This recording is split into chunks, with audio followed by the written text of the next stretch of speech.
Okay, Chapter 2, Section 3. Sometimes you just gotta try something, and when it doesn't work, you throw it away and you build something new. Sometimes you can modify it, sometimes you gotta start fresh.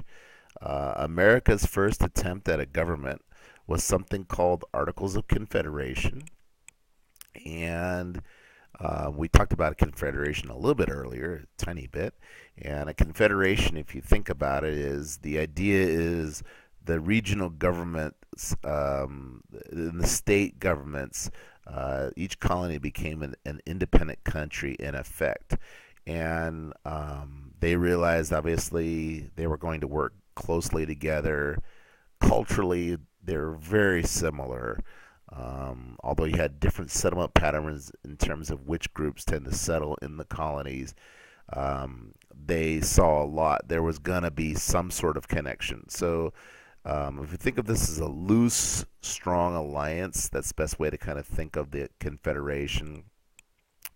The central government, there was a central government, and although the list looks very long, they were hindered from being able to do some of the things that they needed to do, particularly because of some of the limitations and powers of the state governments.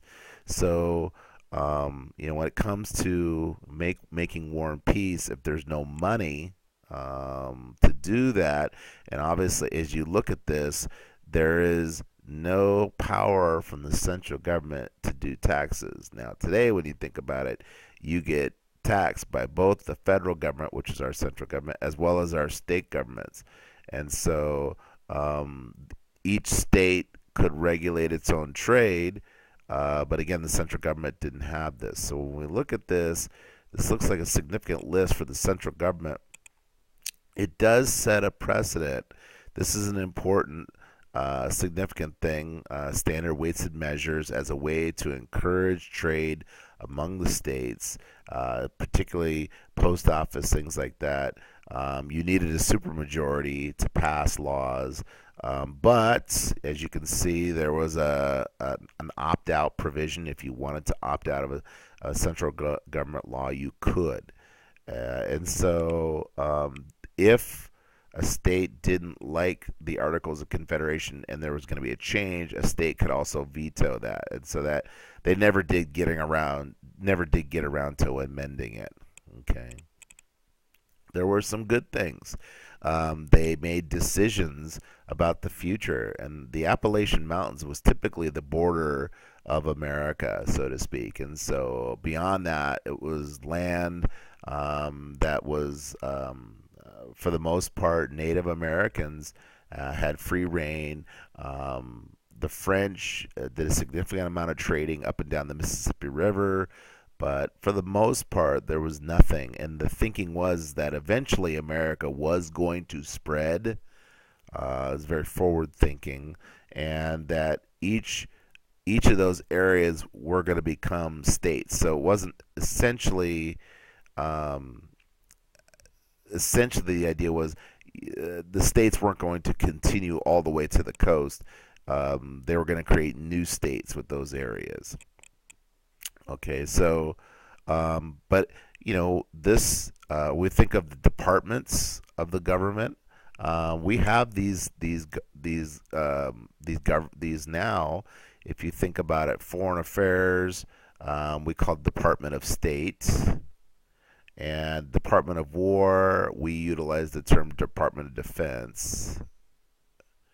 Marine and Treasury, we're talking about trade. That's still our Treasury Department for the most part. And so those people, the leaders of those departments, would later become the leaders who would meet with the president and later be called the cabinet. And this idea of full faith and credit was this idea that documents generated in one state would be accepted in another state. At this time, they could not enforce that, but it was something that was at least agreed to. But it didn't work. It just didn't work. You had no executive branch, and so there was no one thing to run it. It just wasn't that powerful. There was no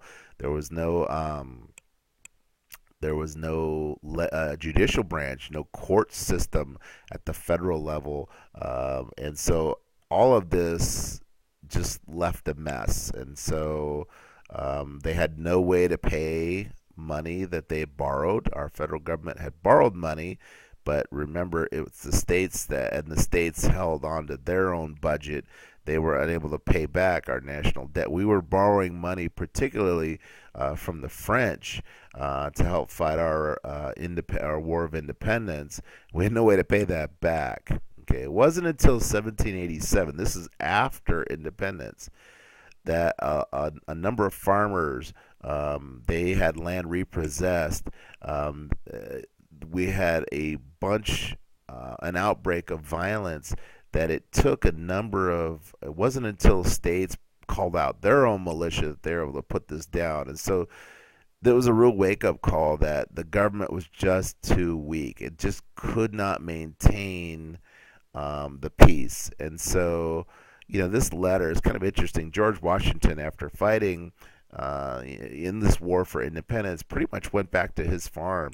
And the thinking was is that this is falling apart. It's interesting. This gives an idea. This dreadful situation has alarmed every man of principle and property in New England. Our government must be strengthened, changed, and altered to secure our lives and our property. And so, George Washington, did come around to that. That we do need a different form of government. So, 1786, some of the states sent. The idea was, okay, let's have some sort of constitutional convention to reformulate. The working theory was, let's reformulate the Articles of Confederation, and let's come up with something better.